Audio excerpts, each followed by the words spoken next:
Mbote na bino bandeko balandi ya PSB télévision tozali na esengo mingi ya kokutana na bino lisusu na mokolo ya lelo na cadre ya baaktivité oyo elekaka na ville ya Kinshasa. Awa tozali na Académie des Beaux-Arts na occasion ya célébration ya journée mondiale du tourisme. Awa bozali komona premier jour ezali lancement oyo ezali mingi accès na oyo etali tourisme scolaire yango bomoni bana ya kelasi baye ebele boye bazali ko découvrir bazali ko expérimenter komata na chameau. Alors chameau oyo auti na parc de la vallée de l'Ansele oyo tobengaka Kingakati. Donc chameau auti na Kingakati. À part chameau banyama ebele o bozali komona neti nguma o bomoni yepe auti na parc ya Kingakati. Voilà, ba élèves bazali curieux, bazali ko visiter, bazali ko tambola, bazali ko palper du doigt ba leçon o ba enseignera bango na classe. Na mopanzi ope ba ndeko bazali ko monter podium parce que célébration au ezali pour 3 jours et puis ba concert ekobetama. Awa toye na ba visite ya ba stand wana bauti komona kiti oyo premier bourgmestre ya commune ya Kasavubu avandelaka na bureau na ye. Donc le président Kasavubu siège wana yango nde ezalaki na bureau na ye na commune ya Kasavubu. Ba stand ezali ebele bilamba ba produits alimentaires ba produits de beauté nyonso o bomoni ezali exposé awa na Académie des Beaux-Arts. Ba sac pe ezali nyonso po na bonheur ya ba visiteur pe bandeko nyonso oyo bazali koya ko visiter pe ko sala tourisme na bango awa na Académie des Beaux-Arts na occasion ya journée mondiale ya tourisme oyo ezali bongo célébrer awa na Kinshasa. Activité à lelo ezali sous le haut patronage de son excellence monsieur le gouverneur de la ville de Kinshasa, Daniel Bumba oyo azali représenté na mokolo ya lelo na ministre provincial ya plan budget et tourisme son excellence Jésus Noël Cheke bangonde bazali ko chapeauter na activité ya lelo obomoni ba stand ezali ebele. En tout cas bandeko bana classe bazali ba touriste ya Kinshasa ya ba classe sociale nyonso pe ba couche nyonso bazali awa tokoti bongo na salle de promo ya Académie des Beaux-Arts esika wapi lancement officiel ya activité ezali ko salama au bomoni ba question moi tournoi moko ezo salama wa. Voilà bana bazali ko tenter ko répondre na ba question oyo ezali ko tunama concernant ville province ya Kinshasa, concernant ba point nyonso oyo ezali reconnu na Kinshasa. O bozali komona ezali bongo ministre provincial ya éducation et nouvelle citoyenneté yepe azalaki présent na kati ya célébration oyo. Voilà lancement officiel ya tourisme éducatif parce que bana mingi na Kinshasa bayebi Kinshasa te bandeko mingi ezaka bana te même ba mikolo ebele bayebi Kinshasa te batambolaka te omona mutu avandaka na commune ya Mongafula mais atangaka na UPEN. Donc ye asuka kaka na UPEN nanu a sala tourisme te ayeba bisika nini parc de la vallée de l'Ansele ezalaka. Voilà awa ministre provincial ya éducation et nouvelle citoyenneté asilisi kosala lancement na salle ya promo aye siko ko rejoindre collègue na ye ministre provincial ya plan budget et tourisme excellence Jésus Noël Cheke bango wana bazali bongo kotambola kaka na Académie des Beaux-Arts bazali ko visiter ba installation nyonso o etiami awa pona bonheur ya bandeko nyonso o bakoya bongo ko visiter Kinshasa à travers journée mondiale oyo bakoya ko visiter ba œuvre nyonso ezalaka na Académie des Beaux-Arts bakoya pe lisusu ko assister na partie culturelle en tout cas ya activité oyo nde bozali komona pe ne bomona ki ba podium ezali kozala monter awa ba concert ekobetama notamment Héritier Watanabe oyo akobeta mokolo ya lobi samedi 27 septembre 2025 awala awa bomoni ba ministre mibale ya gouvernement provincial à Kinshasa bazali bongo ko visiter ba stand babandi na commune présidentielle commune ya Ngaliema balekiwana awa tomoni baye na commune ya Lingwala oyo to rappeler zali fief naturel pe fief électoral ya excellence Jésus Noël Cheke ici kawapi bana ya Kinshasa bana Lingwala ba portail comme candidat député provincial na bango. Après visite wana ba ministre mibale ba ye sikoyo ko solola na bana classe ba ye ko lakisa bango importance ya koyeba Kinshasa ba ye ko lakisa bango importance ya activité ya lelo oyo ezali essentiellement consacré na tourisme scolaire. Alors ba ministre bayamba mibongo na madame bourgmestre ya commune ya Lingwala toyoka ministre provincial ya éducation et nouvelle citoyenneté oyo azui maloba toyoka. Occasion pour vous et vous devez saisir cette opportunité. Ça remonte à belle lurette et le tourisme scolaire n'avait plus. Et moi, votre ministre, nous avons décidé de mention. Donc profitez-en bien et je compte énormément sur vous, en tirer profit, mais pour que demain vous en fassiez aussi, vous donnez aussi l'exemple. Nous ne sommes pas ici au Ngaïmo Luba, Ngaïmo Congo, Ngaïmo Swahili, Ngaïmo Nga. J'ai bien suivi votre ministre de tutelle, mon estimé collègue Jeannot Canon Larose. La relance du tourisme scolaire à Kinshasa, c'est pour vous. C'est pour vous permettre de vous approprier la ville de Kinshasa. Le programme du tourisme scolaire qui s'inaugure aujourd'hui, permettez-moi de vous donner le contenu, avant de vous donner le contenu, de commencer par saluer l'engagement et la vision éclairée de son Excellence, Monsieur le gouverneur de la ville de Kinshasa, Daniel Bumba-Lubaki, que je vous prie d'applaudir très très fort. Pourquoi je vous demande, a cru en cette vision, il croit en la jeunesse et il tient à ce que la jeunesse de la ville de Kinshasa puisse non seulement connaître son histoire, puisse apprendre et à se développer à travers le programme du tourisme scolaire. Ce programme du tourisme scolaire comprend le tourisme de découverte avec des excursions que vous aurez droit pendant toute l'année scolaire.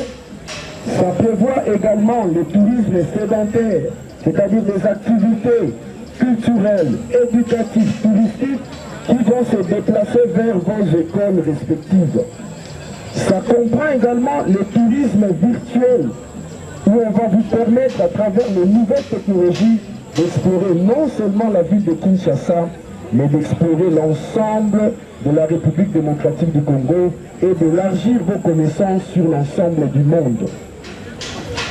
Pour cette édition, en dehors de ces deux activités, aujourd'hui, il y a des masterclass, il y a beaucoup d'activités, aussi la biodiversité, parce qu'on a fait déplacer certaines espèces rares, notamment des dromadaires, des reptiles, des zèbres, plusieurs espèces de chevaux que vous aurez l'occasion de non seulement de découvrir, ceux qui n'ont pas encore eu l'occasion de toucher un cheval par exemple, du monté, des CIC, sur un chameau, sur un dromadaire, tout est là.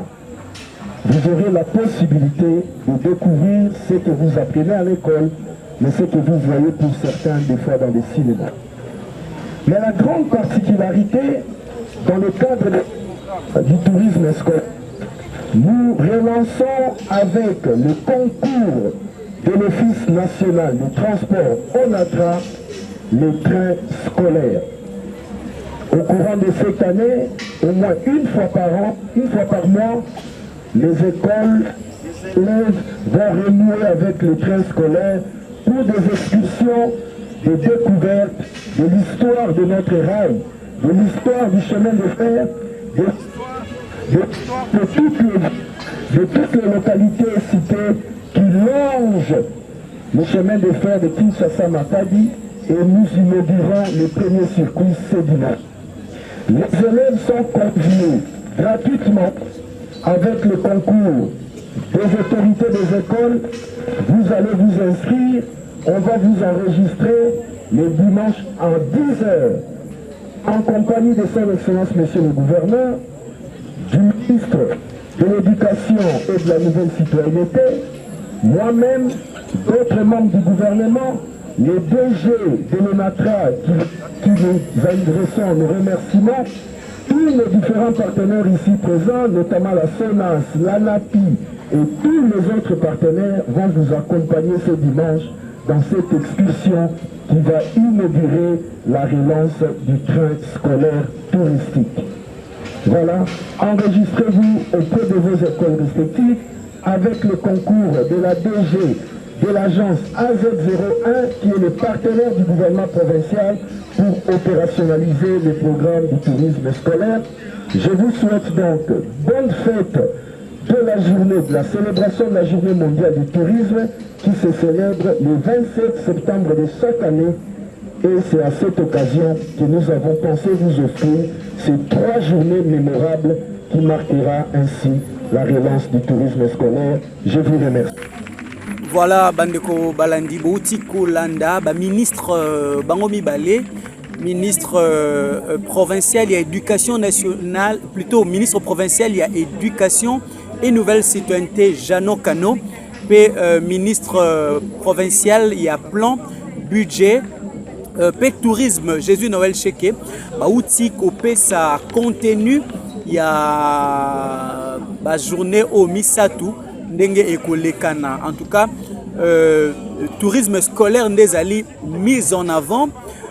Pambate, ministre Jésus Noël Cheka Outi Kolobayango, que Mokolo est dimanche, élève profiter, histoire, il y a chemin de fer, il y a Kinshasa pe Matadi, koza peu occasion, il y a Komata, na train, il y a Sika Oyo, président de la République à Outi Kosomba, Oezali Bongo, na disposition il y a Office national de transport ONATRA.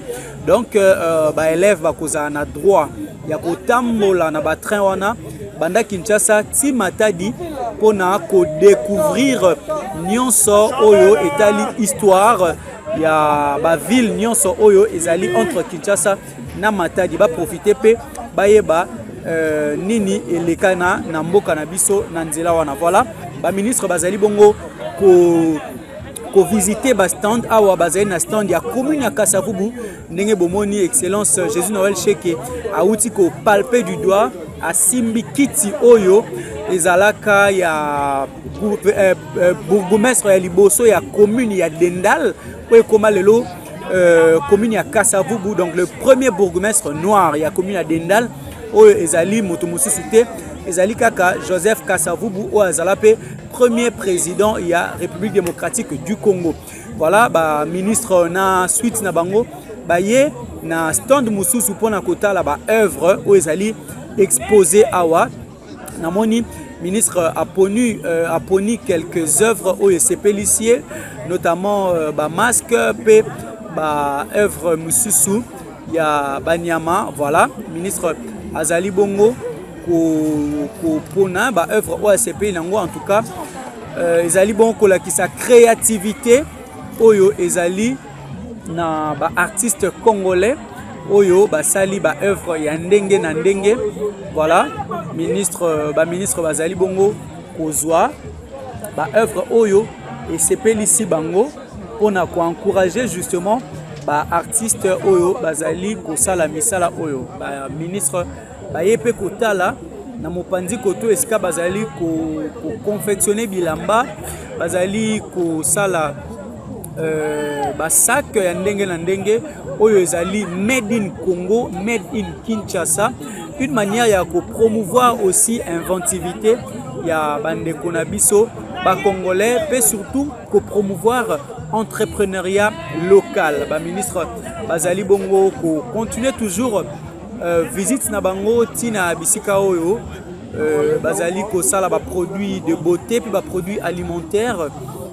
Wana bomoni ministre ya éducation, ministre provincial éducation et nouvelle citoyenneté Jano Kano ye azui milangi pona kotala contenu nango, composition ezali nini pe bandeko basali yango na procédé chimique nini.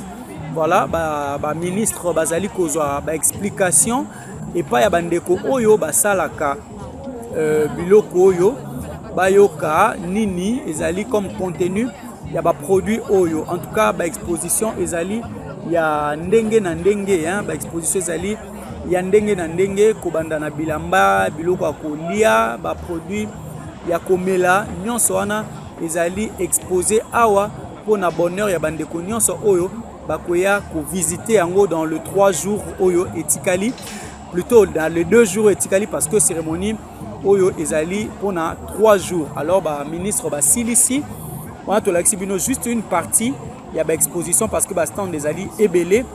Voilà, bo manquete hein, na mikolo etikali boya ebele, surtout ceux qui bozali awa na Kinshasa boya komona ville ya Kinshasa ezali nini ezali ndenge nini boye ba histoire pe bo s'approvisionner bo découvrir tourisme ya Kinshasa nini ezali ko offrir bino cette ville de plus de 100 000 habitants, cette ville très touristique, riche na histoire pe na ambiance pour bo découvrir nini oyo et bombami pona bino.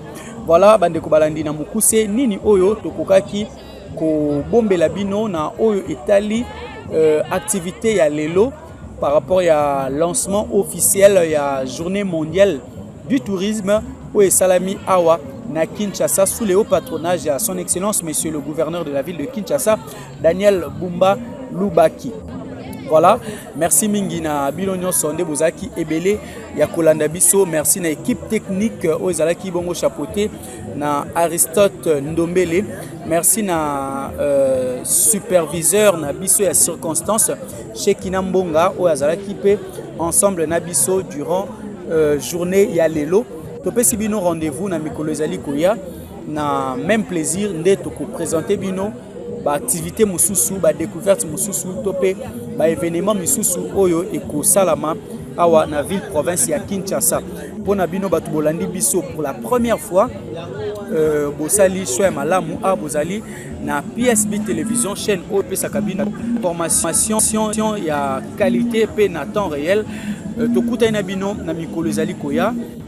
Pour manquer ba vidéo mususuté, s'abonner et activer cloche ya notification pambate donc ozongela bino déjà lobby pour tout ça la suite il y a activité à lelo vous allez belé à kolanda biso vous partager lien pour na bat oyo balandi bisoté pour tokutana lobby le susu et belé avec le même plaisir kimia ezala na mabota na bino. Au revoir.